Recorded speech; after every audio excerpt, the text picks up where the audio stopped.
तो हेलो दोस्तों, स्वागत है आप सभी का एआई की दुनिया की एक और नई न्यू सीरीज़ में। तो दोस्तों आज से हमारे तिरुपति की सारी सीरीज़ खत्म हो चुकी है, पौंडीचेरी चेन्नई की, और हम नई हमारी फार्म सीरीज़ चालू करने वाले हैं। जिस किसी को भी हमारी वाली सीरीज़ देखनी है वो हमारे यूट्यूब चैनल पे अपलोडेड है। और आज से हमारी नई सीरीज़ चालू होने वाली है, तो हम नई सीरीज़ के लिए फार्म को अपग्रेड करने वाले हैं। तो उसके लिए हम सामान लेने आ चुके हैं बाजार, उस बाजार से सामान लेके हम लोडिंग में डाल के जा रहे हैं खेत की ओर हम सामान लेके आ चुके हैं। और हमारे भरत मामा जो बैठे हुए हैं इनको कलर कर रहे हैं ताकि जंग ना लगे।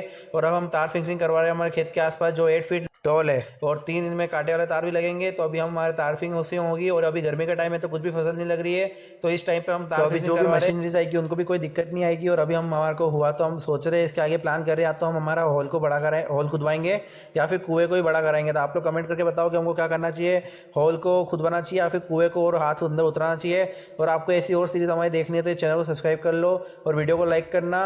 और तिरुपति सीरीज़ की भी सारी वीडियोस देखना, उस पर आपने बहुत प्यार दिखा और प्यार दिखाना, और कमेंट करके बताना हमको कुआं खुदना चाहिए हॉल। Thanks for watching, bye.